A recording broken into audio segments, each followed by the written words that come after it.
Hello?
Test mic, test mic.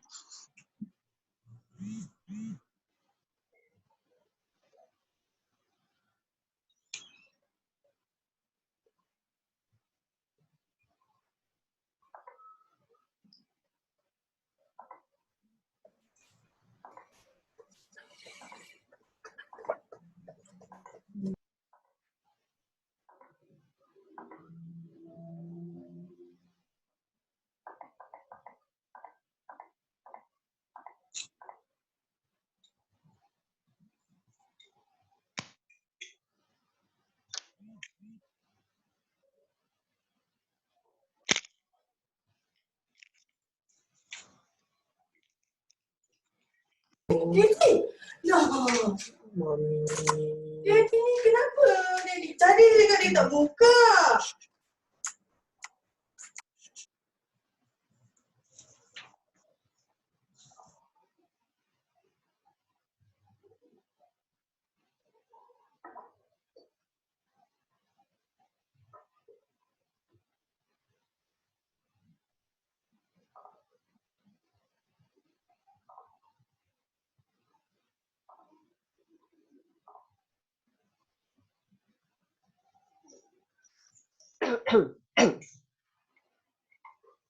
Testing suara.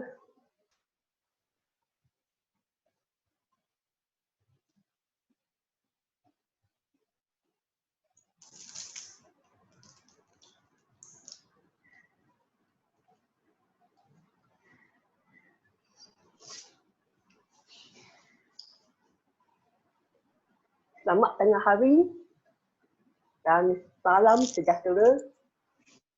Saya ucapkan kepada tuan-tuan dan puan-puan, para penonton yang saya hormati. Selamat datang ke webinar Rahsia Mengecapi Kehidupan Optimal. Atau secara ringkasnya, Rahsia Hidup Optimal. Webinar ini akan menyentuh tentang kaedah pengurusan masa yang optimal dan berkesan. Tuan-tuan dan puan-puan, apakah sebenarnya intipati hidup kita? Bagi saya, intipati hidup kita ialah masa. Setiap orang, setiap insan diberi jumlah masa yang sama, iaitu 24 jam sehari. Tak kira kita kaya ataupun miskin. Maka, masa merupakan intipati hidup kita. jika kita ingin hidup optimal, agak bising sikit, saya perlu lihatkan semua. Okey. Nak minta semua participant. So, jika kita ingin hidup optimal, kita perlu tahu cara untuk menguruskan masa secara optimal.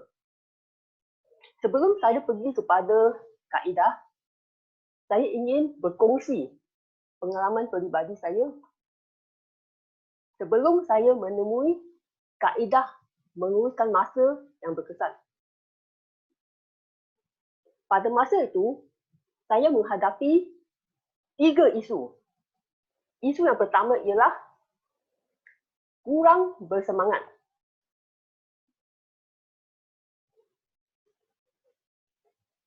Ada masa-masanya saya rasa tidak bersemangat untuk membuat kerja. Itu adalah kerana saya tak nampak jelas matlamat hidup saya. Dan saya tak nampak apakah kaitan secara langsung di antara kerja seharian saya dengan matlamat hidup saya. Kerja masih diteruskan, tetapi ia lebih kepada memenuhi kehendak dan permintaan orang lain. Sebab jika saya tak buat kerja, maka orang-orang yang memerlukan kerja sama saya, mungkin kerja dia akan terjejas dulu. Jadi saya buat kerja, tapi saya sendiri berasa kurang bersemangat. Itulah isu yang saya sering hadapi. Isu yang kedua ialah terlalu bersemangat. Tadi kurang bersemangat, sekarang pula terlalu bersemangat. Mengapa? Apabila saya menemui satu kerja atau projek yang saya minat dan suka, saya akan mencurahkan segala masa dan tenaga saya untuk melakukan kerja tersebut. Ramai di antara penonton di sini tahu, saya adalah Presiden Kelab Jaga Perdana. Itu adalah satu kerja yang saya minat dan suka, tetapi saya menghabiskan terlalu banyak masa, malah hampir semua masa saya untuk membuat kerja Kelab Jaga Perdana. Kesan-kesan sampingan yang kurang baik ialah saya menjejaskan bab-bab lain dalam hidup saya, termasuk kejayaan saya, kesihatan saya dan lain-lain. Apabila bahagian-bahagian ini yang terjejas menjadi kronik, saya terpaksa memberhentikan kerja KPP dan mengalihkan perhatian saya kepada bahagian yang terjejas. Dan akibatnya saya mengabaikan pula kerja KPP. Mungkin pencapaian yang sudah dikecapi tidak dapat dipertahankan sepenuhnya. Jadi perhatian saya akan beralih sekejap, saya fokus ni mengabaikan yang lain, sekejap saya fokus ni mengabaikan yang lain. Jadi hidup saya menjadi tidak seimbang. Itulah isu kedua yang saya sering hadapi. Isu ketiga yang saya sering hadapi ialah saya cuba membuat jadual kerja untuk mengatasi isu pertama dan kedua tadi. Tapi saya sendiri tidak dapat mengikuti jadual saya. Mengapa? Itu adalah kerana jadual saya tidak fleksibel. Contoh, kalau pagi ini saya bangun, saya tengok dekat jadual. Saya sepatutnya buat kerja A. Tapi pada masa itu saya tak ada minat, tak ada mood, tak ada inspirasi untuk buat kerja A. Saya rasa saya nak buat kerja B. Jika saya memaksa diri untuk buat A, maka produktiviti saya mungkin kurang. Atau saya mungkin memberitahu diri saya, okey, tak mengapa, you buat B dulu, nanti sebelah petang atau sebelah malam boleh ganti balik A. Apabila kita dah mula menyimpang daripada jadual kita, kita akan terus menyimpang dan semakin banyak menyimpang. Akhirnya jadual itu tidak dapat diikut lagi. Itulah 3 isu yang saya sering hadapi pada masa itu. Tuan-tuan dan puan-puan, pada masa itu saya kerap berfikir, saya perlu mencari jalan keluar daripada terus dibelenggu oleh isu-isu ini. Mengapa? Itu kerana saya sedar, jika tidak ada apa-apa yang berubah, pada kadar pencapaian saya pada masa itu, saya tidak akan dapat mencapai separuh pun daripada cita-cita dan impian saya apabila saya tiba ke hujung hayat.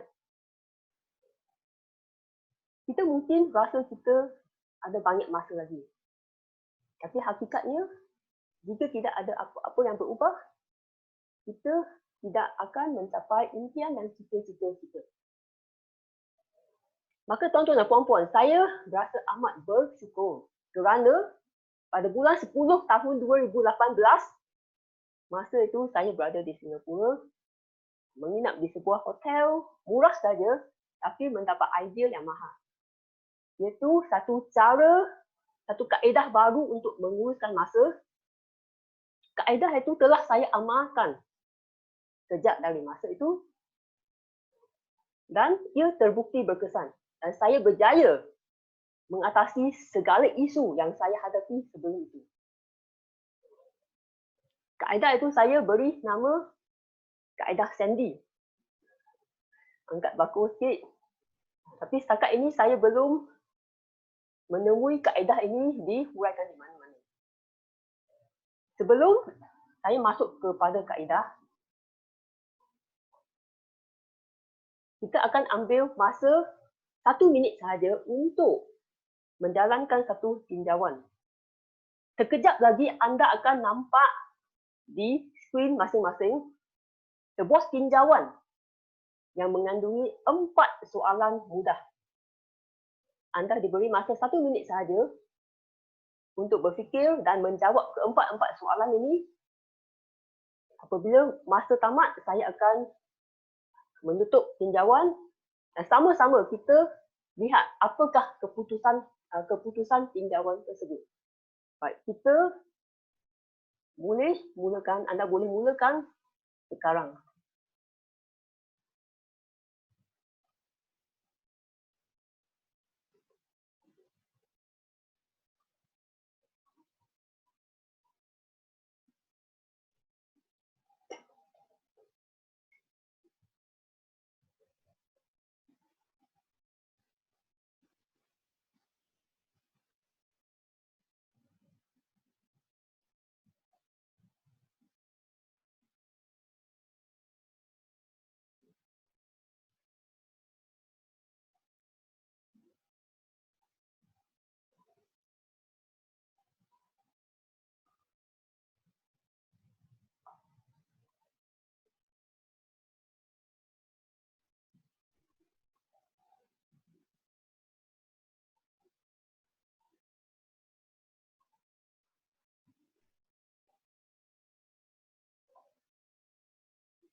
Memandangkan masih ada yang sedang memberi jawapan, kita beri masa sekejap lagi.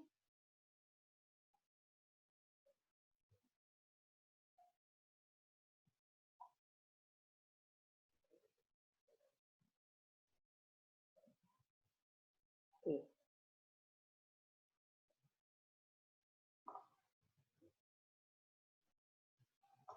Baiklah. Terima kasih kepada semua yang telah memberi jawapan. Kita dapat lihat dekat sini keputusan tinjauan. Soalan nombor 1, isu kurang bersemangat. Kita ada jawapannya, anda boleh lihat. Kadang-kadang itu yang paling tinggi peratusannya, lepas tu isu terlalu bersemangat juga kadang-kadang. Ada juga 3 orang yang tidak pernah terlalu bersemangat. Lepas tu isu ketiga tak dapat ikut jadual. Kadang-kadang juga yang panjang masa kerap jarang-jarang. Lepas tu, yang akhir sekali, saya mau. Okay. 41 orang. Tidak mau seorang. Tidak mau seorang. Okay, tak apa. Kurang pasti ada 2 orang. Okey. Baik, dah. Kita akan teruskan. Sekejap, saya nak tutup benda ni. Baiklah, tuan-tuan dan puan-puan. Sekarang kita akan masuk kepada kaedah. Kaedah pengurusan masa sendi. Ia mengandungi 4 elemen utama. Ingat ya, 4 elemen utama. Elemen pertama ialah identiti. Saya akan bercakap dulu dan kemudian saya akan tunjukkan paparan ataupun slide-nya. Boleh ya? Elemen pertama ialah identiti.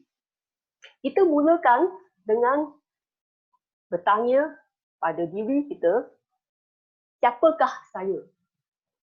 Siapakah yang saya mau jadi? Apakah identiti yang saya mau pegang di mata saya sendiri dan di mata orang lain? Saya beri contoh diri saya. Saya percaya ramai orang yang kenal saya pada masa mereka, peranan saya ialah sebagai Presiden Kelab Pidana Pidana. Itu adalah satu peranan, satu identiti yang saya setuju dan suka, maka saya meletakkannya sebagai identiti saya yang pertama. Presiden CPP yang berjaya pertama. Kemudian saya bertanya lagi kepada diri saya, apakah identiti saya yang nombor 2? Kita tak boleh ada satu identiti sahaja. Kerana kita tak mahu menjadi insan yang single dimensional. Kita mahu menjadi insan yang multidimensional. Jadi saya bertanya lagi, apakah identiti saya yang nombor 2? Bagi saya ingin menjadi seorang trainer dan speaker yang berjaya. Saya akui, bab ini, bahagian ini telah terabai sedikit sebelumnya. Tetapi itulah yang saya mahu, maka saya meletakkannya sebagai identiti saya yang kedua.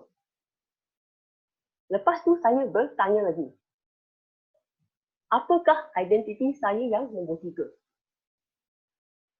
Untuk mereka yang sudah berumah tangga, anda mungkin memilih identiti sebagai seorang suami dan ayah yang baik, isteri dan ibu yang baik dan sebagainya. Tapi sebab saya bujang, maka dapatlah saya menumpukan perhatian kepada membangunkan diri sendiri. Maka saya letak identiti nombor 3 bagi saya sebagai seorang yang dengan izin all-rounded. All-rounded ini boleh dipecahkan lagi kepada beberapa bahagian seperti berilmu pengetahuan, berketerampilan, bermoral dan baik hati dan sebagainya. Tapi secara amnya, seorang yang all-rounded itu saya letak sebagai identiti saya yang nombor 3. Saya cadangkan untuk setiap individu, anda perlu memilih 3 identiti anda yang utama. Kemungkinan besar, salah satu akan ada kaitan dengan kejayaan anda. Satu lagi ada kaitan dengan kerja-kerja kemasyarakatan mungkin.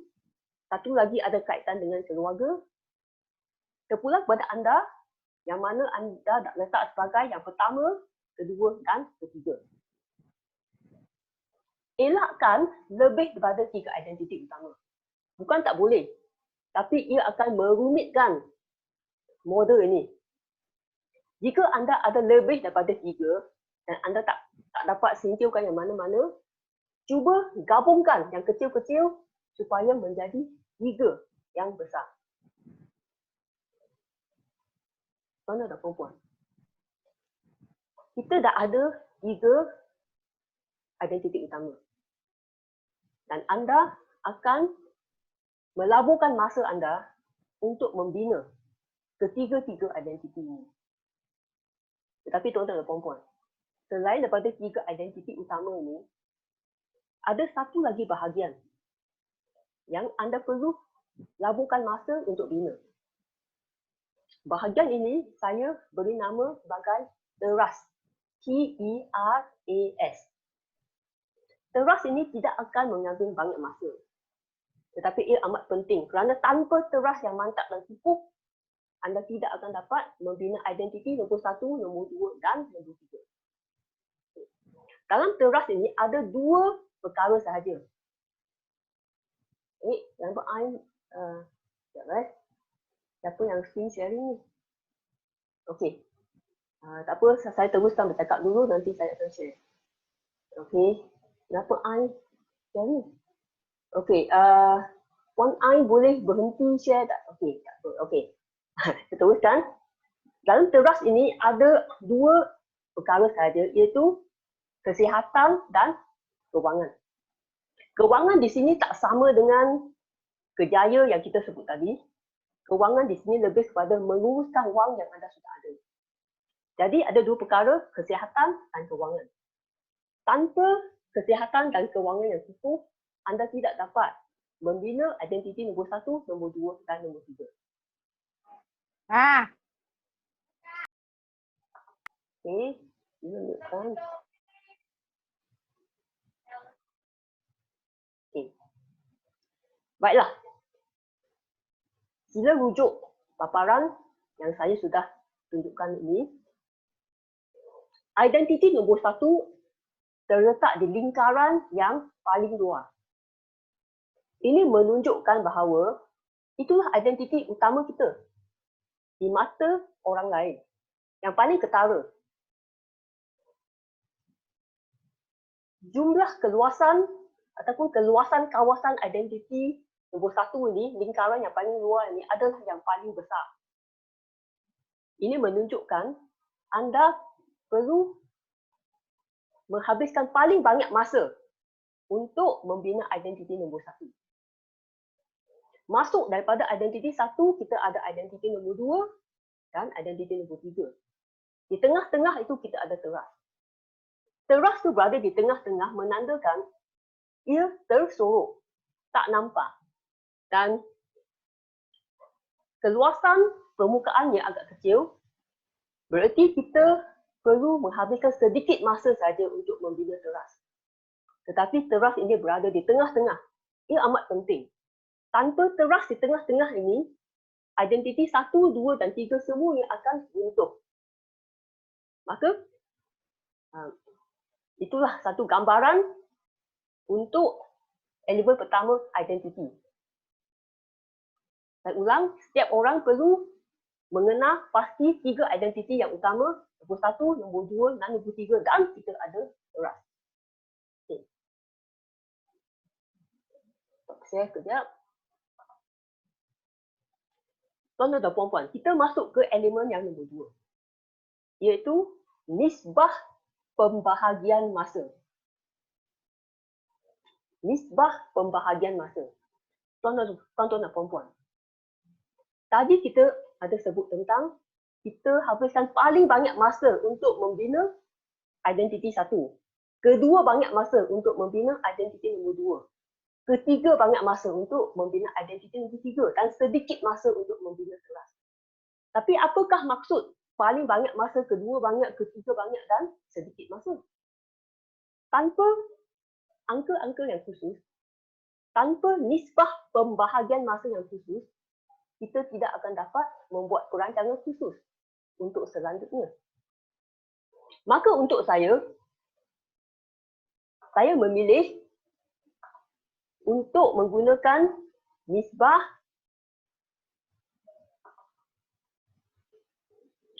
saya menggunakan nisbah 4-3-2-1. 4-3-2-1 ini bererti untuk setiap unit masa yang saya luangkan, yang saya laburkan untuk membina teras, saya luangkan 2 unit masa untuk membina identiti 3 unit masa untuk membina identiti 2 dan 4 unit masa untuk membina identiti nombor 1. Jadi 4-3-2-1 adalah nisbah untuk saya secara peribadi. Anda boleh memilih nisbah anda sendiri. tuan atau perempuan.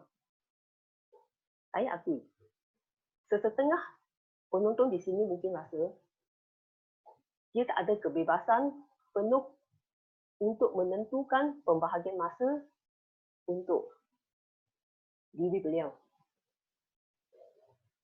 Sebagai contoh, jika anda bekerja untuk orang lain dan majikan anda memerlukan anda untuk bekerja sepanjang masa dan anda rasa anda tak ada pilihan, mungkin anda akan rasa anda tak ada kebebasan untuk menentukan nisbah pembahagian masa. Tapi di sini, peranan model ini, kaedah ini ialah untuk pertama sekali menyedarkan anda tentang dilema yang anda sedang hadapi. Dan ia mendorong anda untuk membuat keputusan untuk merungkai dilema yang sedang dihadapi. Dalam contoh tadi ada 4 perkara yang anda boleh buat. Sebagai contoh, pertama, anda boleh berhenti kerja dan kerja sendiri. Itu pertama yang paling drastik. Ataupun nombor 2, anda lakukan seperti nombor 1, tapi anda beri masa sedikit, contoh masa 1 tahun atau 6 bulan untuk mempersiapkan diri sebelum mengambil langkah drastik. Nombor 3, anda boleh cuba mengurangkan beban kerja anda. Anda boleh delegate kerja pada orang lain. Ataupun anda berjumpa majikan anda, bincang elok-elok. Anda minta majikan anda untuk mengurangkan tugas-tugas anda, mungkin buang yang kurang penting, tapi fokus hanya kepada yang paling penting. Tugas-tugas utama anda, di mana anda dapat memberi sumbangan paling besar kepada organisasi anda. Ini baik untuk anda dan juga untuk organisasi anda dan bos anda. Dan cara yang keempat ialah anda menerima sahaja keadaan itu. Tetapi sekarang anda tidak menerima secara terpaksa. Anda menerima secara sukarela dan suka hati dan anda menggunakan itu sebagai satu peluang, satu kesempatan untuk membina identiti yang positif di sekitar kerja anda. Jika anda berfikiran positif, anda boleh sebenarnya untuk membina identiti yang positif di sekitar situasi anda. Itu adalah contoh. Baiklah, jadi elemen yang kedua ialah nisbah pembahagian masa yang khusus. Itu amat-amat penting. Kita pergi kepada elemen ketiga, iaitu unit masa. Saya akan tunjukkan paparan. Unit masa. Saya tengok macam ada bunyi sikit sekejap. Jadi saya mute semua participant.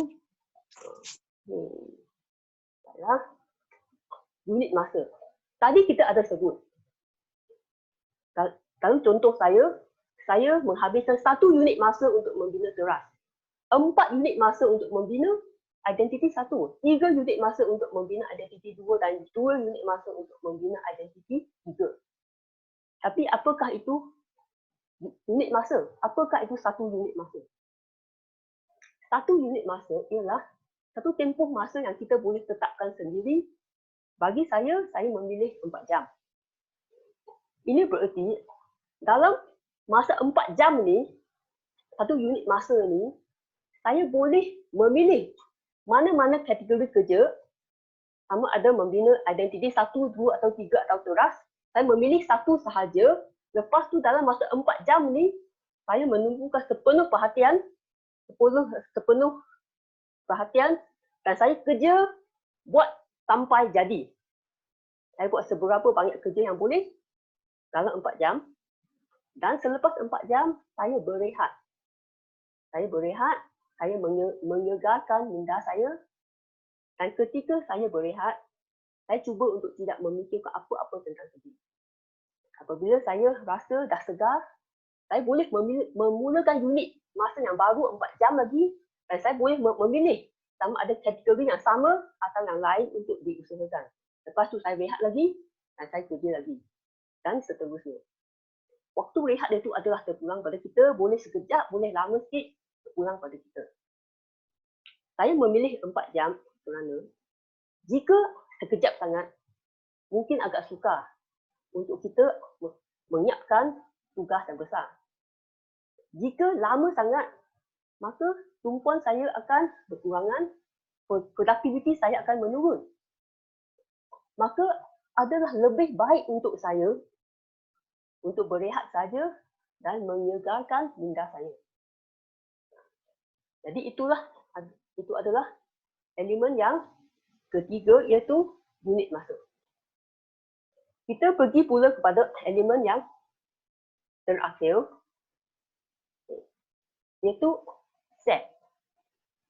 Apa itu set?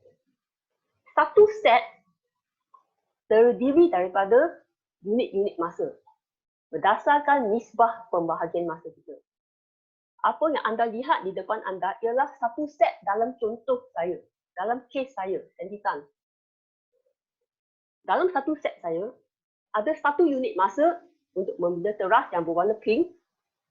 Ada 4 unit masa untuk membina identiti satu yang berwarna purple. Ada 3 unit masa untuk membina identiti 2 yang berwarna kehijau-hijauan. Dan ada 2 unit masa untuk membina identiti nombor 3 yang berwarna kuning. Di dalam satu set ini ada 2 peraturan dan ini amat penting. Peraturan pertama ialah saya boleh memilih unit mana yang saya nak buat dulu dan unit mana saya nak buat kemudian. Dalam satu set ini. Saya beri contoh. Katakanlah saya telah membuka satu set baru dan saya rasa okey. Hujung minggu ni saya ada satu kursus yang saya perlu kendalikan. Maka saya akan buat kerja dalam kategori ini untuk membina identiti nombor 2 sebagai seorang trainer dan speaker yang berjaya. 4 jam saya kerja buat sampai jadi. Lepas tu saya berehat lah. Lepas tu saya rasa okey, saya nak buat kerja kat perdana, banyak kerja ni. Jadi saya pergi kepada ni, saya buat 4 jam, buat sampai jadi. Lepas tu saya berehat. Mungkin sebelah petang sikit saya rasa, okey, hari ni saya nak pergi berjogging. Itu adalah membina kesihatan kan, teras. Jadi saya buat sampai jadi okey. Saya tak bermaksud saya jogging 4 jam. Dan saya akui untuk unit masa membina teras ini, kadang-kadang saya pecahkan pada 2 juga, 2 jam, 2 jam. Kita boleh fleksibel, tapi konsep dia sama. Kita buat sampai jadi, lepas tu mungkin setelah malam saya nak membaca buku. Saya nak membangunkan diri. Jadi saya buat yang warna kuning. Membina identiti yang berkuda. Hari keesokannya mungkin saya buat lah ni. Saya nak buat ni sekejap. Saya nak buat ni KPP. Buat lagi kerja KPP sampai habis. Lepas tu saya buat kerja ni dan saya buat kerja ni. Jadi terpulang pada kita, unit mana kita nak buat dulu, unit mana kita nak buat kemudian. Itu peraturan pertama. Peraturan kedua ialah kita tak boleh menggunakan set baru selagi kita tak habiskan semua unit masa dalam satu set ini. Kita tak boleh membuka set baru. Jadi 2 perkara. Pertama, kita ada kebebasan, ada flexibility. Kita boleh memilih mana nak buat dulu, mana nak buat kemudian. Tapi pada masa sama kita tak bebas sepenuhnya. Masih ada had, berarti kita perlu habiskan satu set sebelum kita membuka set baru. Itulah komponen ataupun elemen keempat set. Jadi, saya ulang sekejap. Tadi,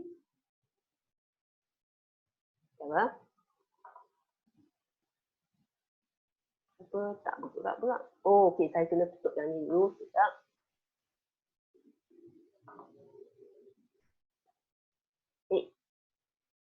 Okey, saya kena buang yang ni dulu. Apparently, saya kena erase semua yang ni. Sekejap. Oh, clear buat ni. Maaf, masalah teknologi sekejap. Saya tutup yang ni. Saya pergi balik ke ni. Jadi, sebagai rumusan,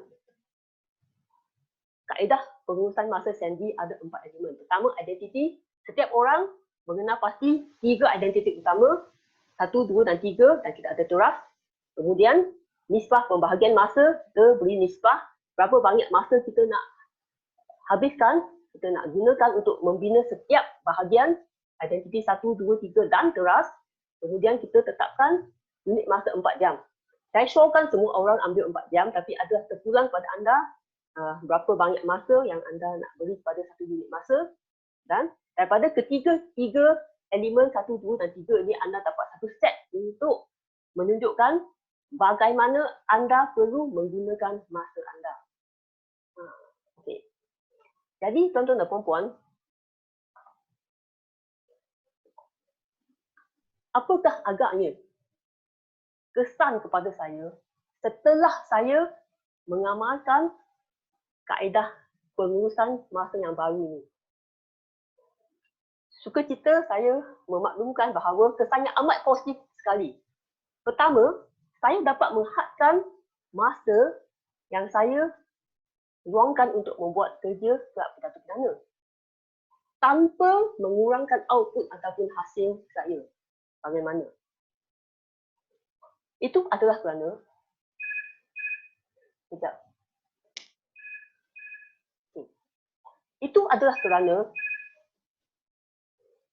saya tahu dalam satu set saya ada 4 unit saja yang saya boleh buat kerja KPP. 4 unit saja. Dan dalam setiap unit itu ada 4 jam sahaja. Jadi setiap kali saya nak memulakan kerja, saya akan berfikir, apakah tugas yang paling penting dan paling kritikal untuk saya buat. Yang kurang penting itu mungkin tak perlu buat dan tak ada kesan negatif.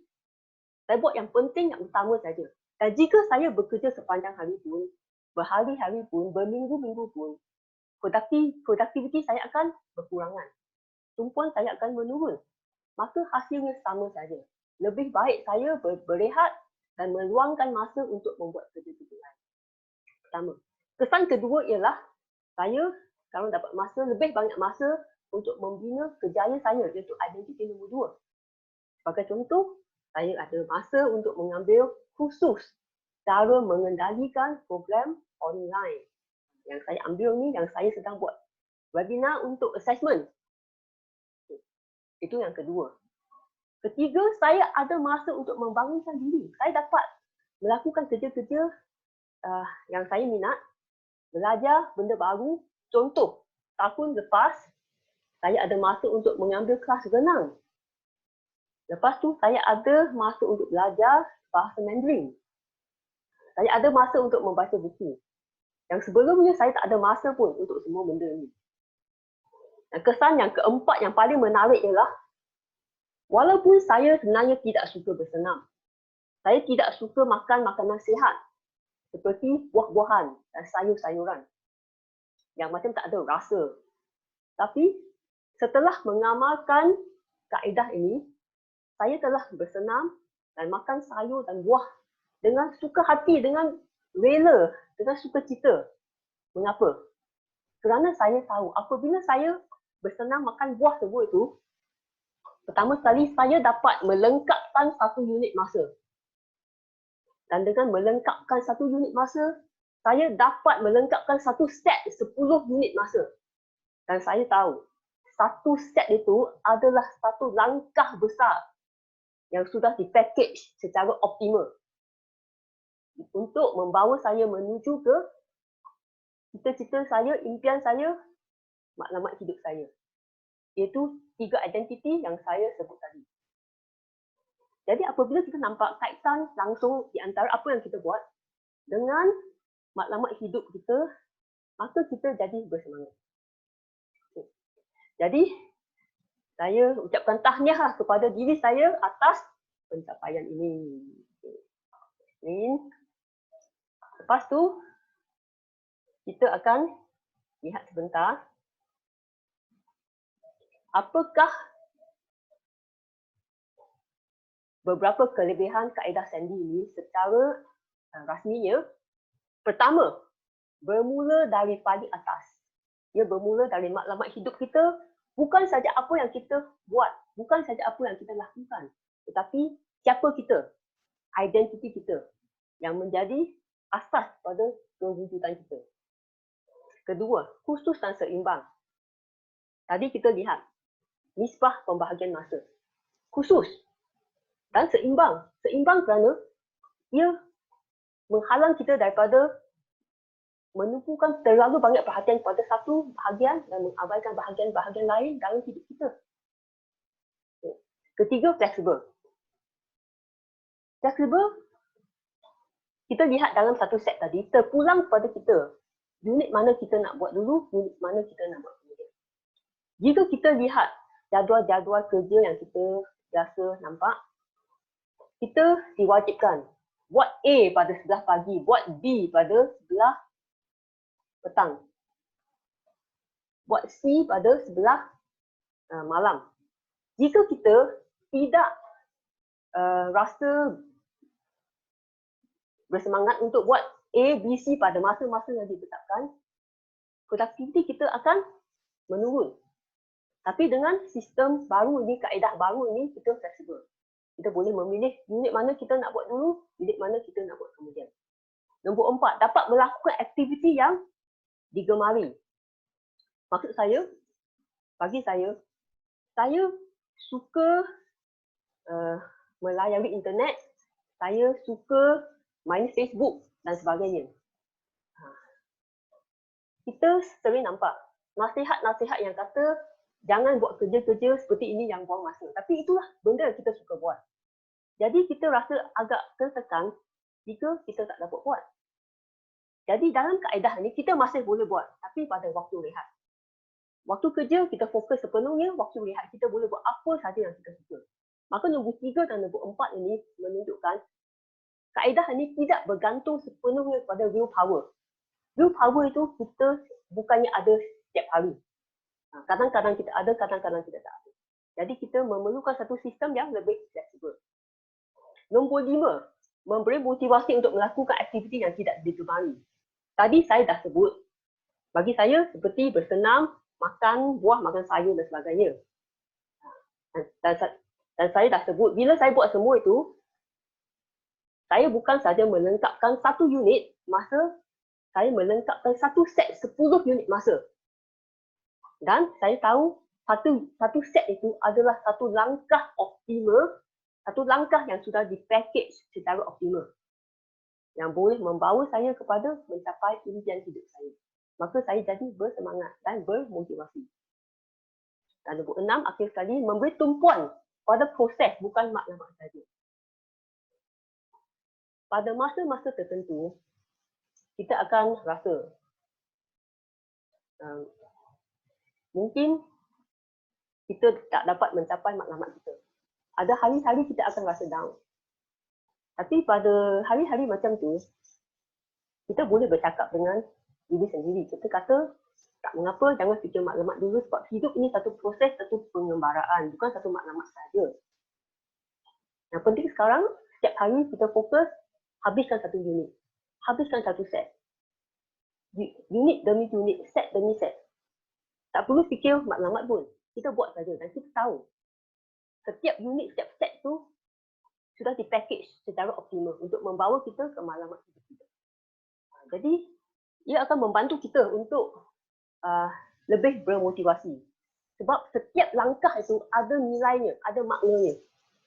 Jadi kita boleh memberi tumpuan pada proses hidup kita, pengembaraan hidup kita dan bukan pada maklumat sahaja. Okey, boleh ya tuan-tuan dan puan-puan? Jadi saya akan stop share sekejap. Kita tak banyak masa. Ada apa-apa soalan tak? Okey, saya nak tengok dekat chat.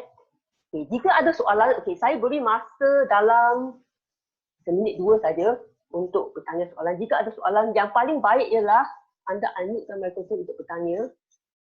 Type dalam chat, banyak sangat chat saya nak baca sekarang.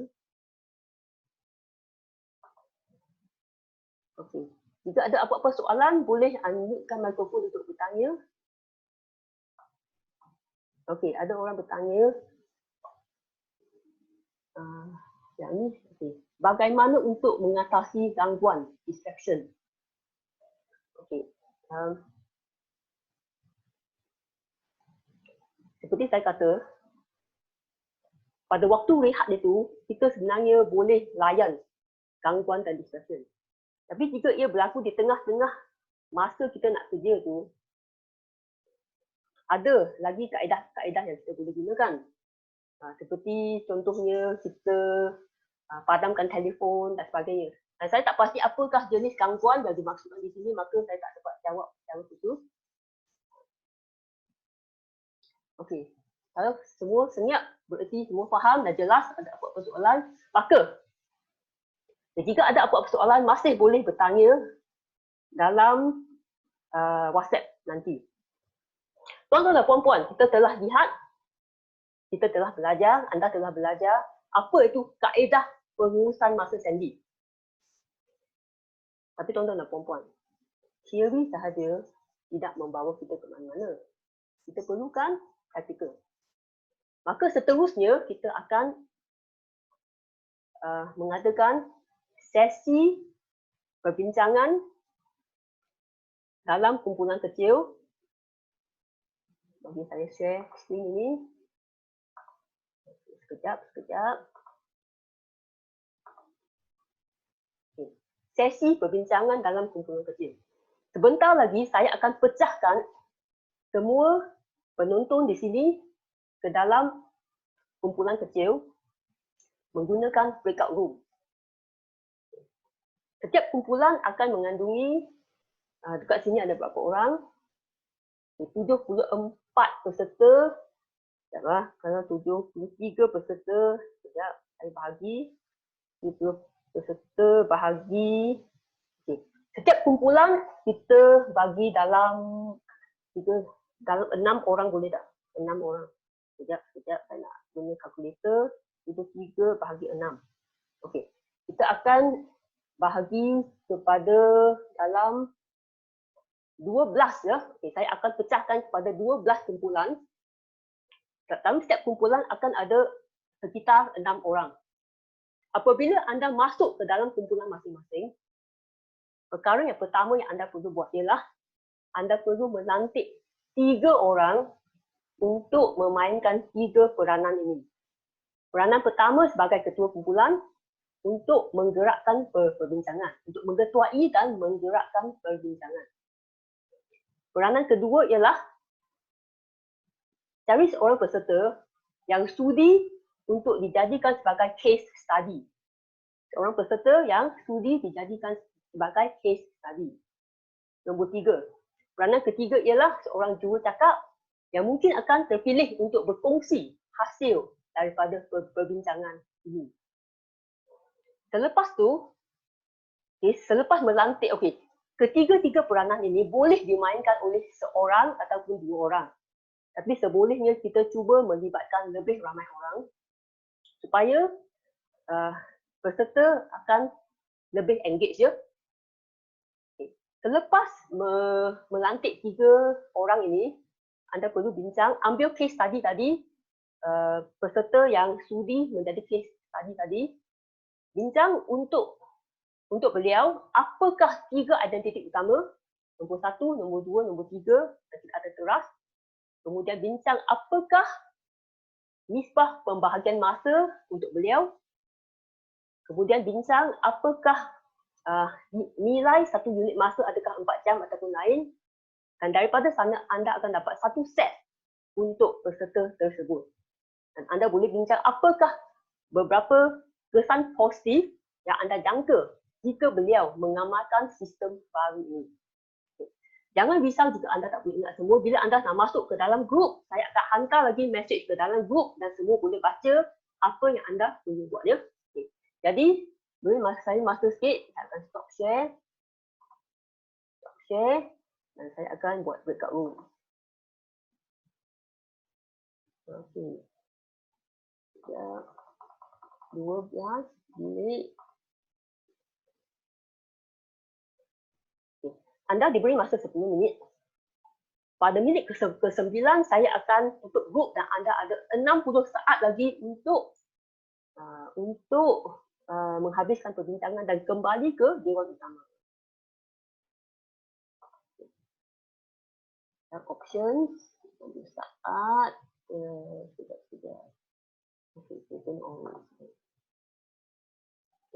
anda perlu memilih untuk masuk grup lah ya. Jika anda tak sudi masuk pun saya tak boleh buat apa-apa.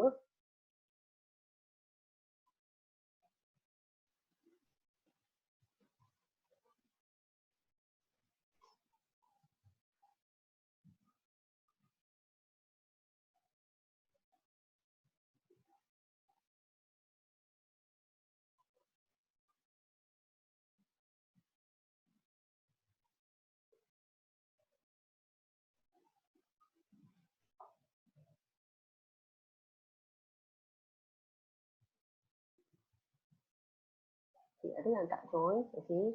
Tak mengapa, tak mengapa.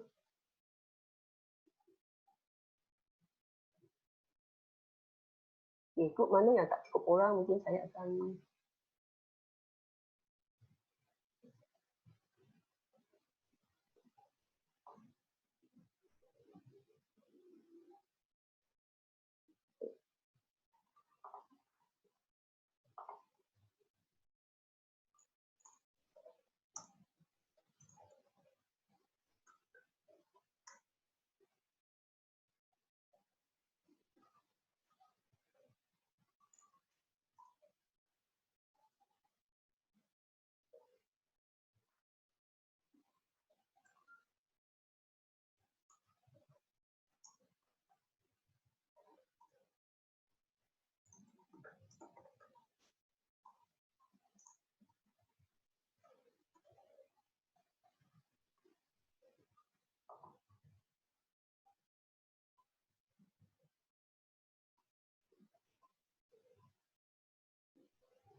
Dengar suara saya?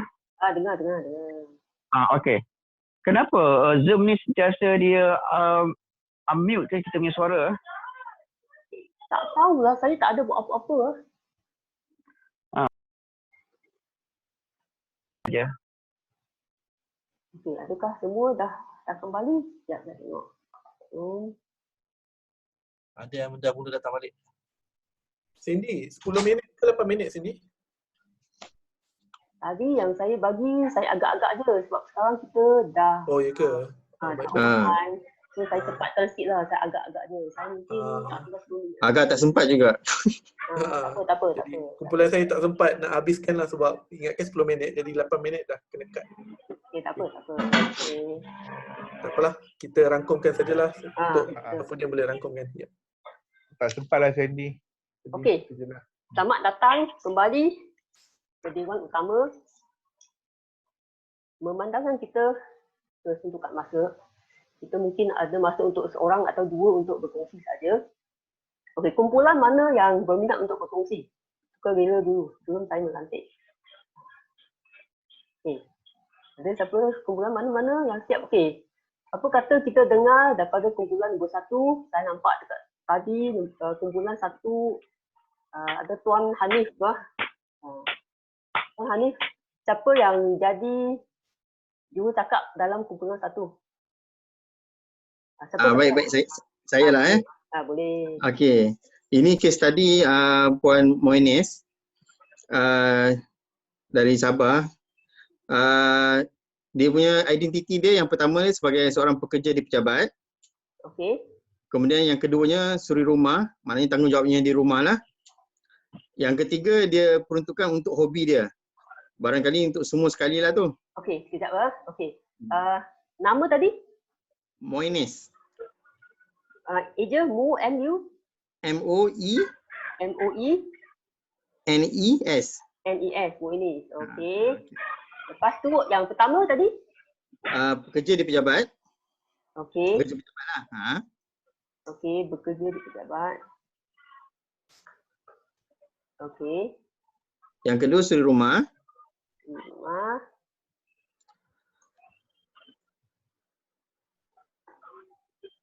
Yang ketiga? Yang ketiga dia peruntukan untuk hobi dia. Hobi.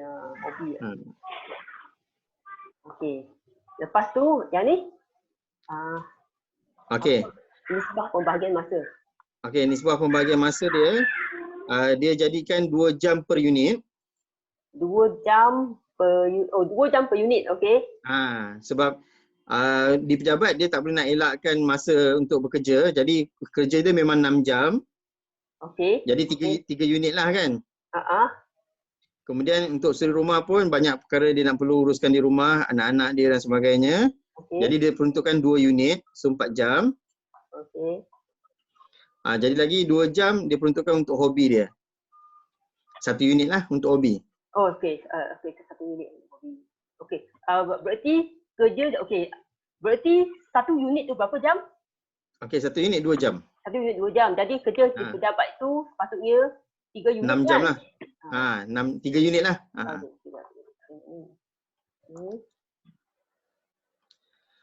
Okey. Sandy, yang ni dia buat per harian ya, Sandy? Oh, okey. Per hari ya. Hari. Jadi 3 unit untuk nombor 1, 2 unit untuk nombor 2 dan 1 unit untuk 3. Tapi yang teras C tu macam mana? Yang teras dia masih lagi sama macam satu unit lah. satu unit jugalah. Okey. Baiklah. Okey, terima kasih. Okey. Dan apakah beberapa kesan positif mungkin setelah mengamalkan sistem baru ni? Ada tak? Yang tu yang tak sempat bincang Sandy. Tak sempat bincang. Okey, tak mengapa. Okey, terima kasih. Okey. Kita dengar satu lagi saja. Okey, kumpulan mana yang ingin berkongsi? Yang ni untuk Monish. Satu lagi siapa yang ingin berkongsi?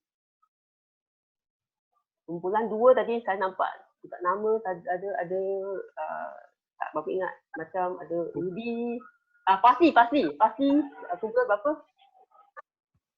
Fasli kumpulan berapa? Kumpulan 9, Tuan Saifuddin. Ya. Okey. Siapa yang nak berkongsi? Fasli pun boleh, tak apa. Sekarang mikrofon dah unmute. Tak apa, Tuan Saifuddin kongsi. Okey. Bismillahirrahmanirrahim. Okey, untuk kumpulan dengan Cik Fazli dan rakan-rakan yang lain. Okey, case tadi Puan Marsi, Marsy. Okey. Lepas tu identiti nombor 1. Identiti yang pertama dia adalah sebagai seorang trainer ataupun pengajar. Okey, trainer. Kedua. Identiti yang kedua dia sebagai entrepreneur ataupun usahawan nasi Arab.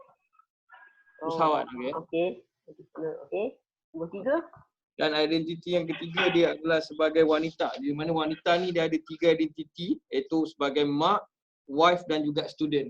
Wah, okey. Bagus. Okey. Jadi yang ni nisbah pembahagian masa ada? Nisbah pembahagian masa tadi kami tak sempat. Kami baru tak sempat. lepas identiti dulu. Okey, tak mengapa. Okey. Baiklah. Untuk perempuan, terima kasih atas perkongsian tadi. Okey. Nak stop share dulu. Baiklah. Tuan dan perempuan, sebelum kita mengakhiri sesi ini, saya nak minta maklum balas daripada tuan-tuan dan perempuan. Sekejap lagi saya akan sharekan satu link. Saya akan share satu link di dalam chat box. Sila buka chat box dan klik pada link ini. Klik pada link. Mana chat box saya? Chat. Okey. Klik pada link dan anda akan dibawa ke satu page. Di page ini anda diminta untuk memberitahu apa perasaan anda tentang kaedah pengurusan baru yang anda telah belajar hari ini. Apakah perasaan anda? Anda boleh memberi satu jawapan ataupun 2 jawapan. Setelah habis, setelah submit, sila kembali ke meeting kita. Okey? Saya dah share link tadi dalam chat group. Sila buka chat group, sila buka link tadi. Okey, dan beri jawapan anda.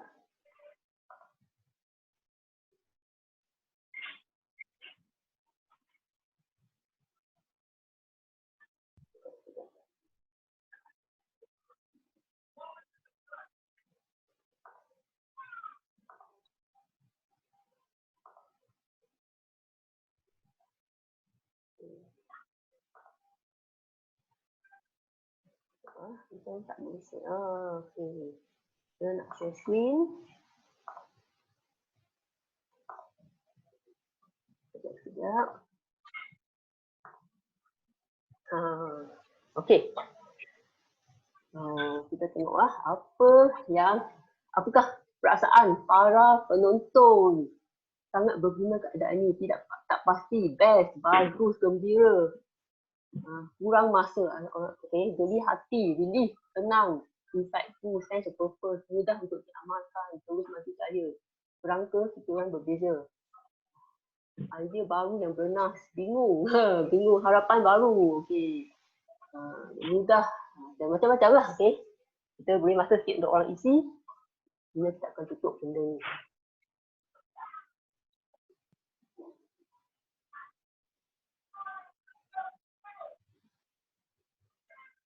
Okay, saya bagi 10 saat lagi, akan tutup.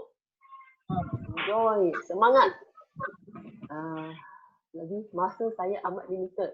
Masih tak clear nak buat apa. Okay, tak mengapa, nanti kita boleh bincang lagi dalam WhatsApp. Belajar benda baru, teruja untuk amalkan, know where to start. Ingin tahu lagi.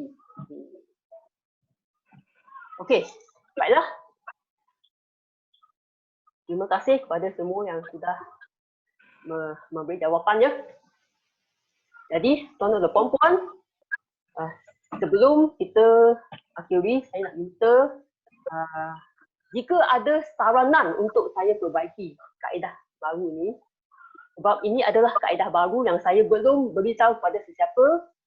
Ini adalah kali pertama saya membentangkannya kepada sesiapa. Sebelum ni hanya saya yang mengamalkannya.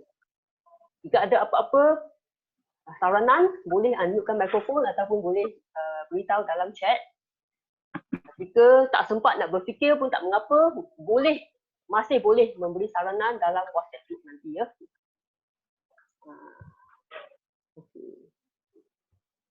Siapa? Ada saranan?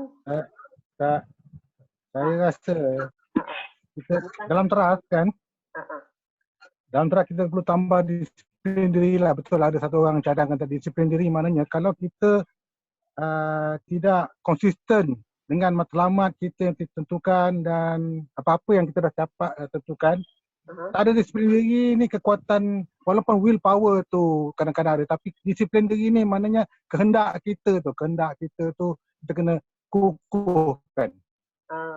Okey, disiplin. Okey, satu poin yang bagus, disiplin. Okey, ada orang kata sini mengawal emosi. Okey. Ada apa-apa lagi? Lagi satu saya nak lihatkan supaya kita buat big vision lah, big besar.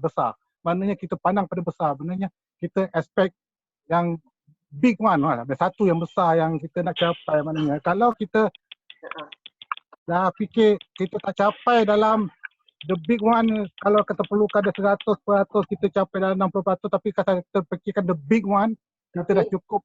Setidaknya kita ada satu skala yang kita boleh sudah capai pada peringkat tertentu. Kita tak boleh capai serentak tau. Kita boleh berperingkat-peringkat. I see. Okey. Itu poin yang bagus. Okey, terima kasih. Tadi Tok Zazan, suara Tok Zazan. Ya. Tak nampak gambar kat sini. Okey. Baiklah. Tuan-tuan dan puan-puan, kita akan menangguhkan sesi sekarang. Saya ucapkan ribuan terima kasih kepada para penonton yang telah memberi sokongan pada saya. Saya berharap saya berjaya memberi sedikit manfaat kepada tuan-tuan dan puan-puan. Jika ada salah dan silap, saya mohon kemaafan. Okay. Nanti slide yang saya guna tadi, saya akan share dalam WhatsApp group. Jika ada sesiapa di sini yang belum berada dalam WhatsApp group untuk webinar ni, selepas saya berhenti bercakap, saya akan share satu link dalam chat.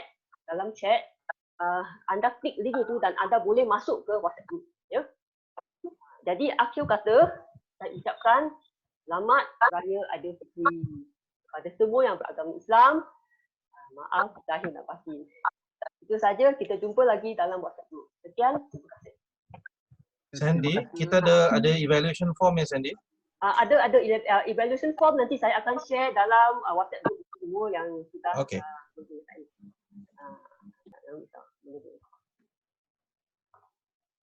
dalam chat group saya akan masukkan link untuk join ke WhatsApp. Okey. Anda klik link itu, anda boleh masuk ke WhatsApp group jika ingin mengetahui WhatsApp group, dan slide saya akan hantar dalam WhatsApp group. Okey, terima kasih, itu saja. Anda boleh left sekarang. Terima kasih semua. Okay, terima kasih. Bye. Terima kasih. Terima kasih semua. Terima kasih semua.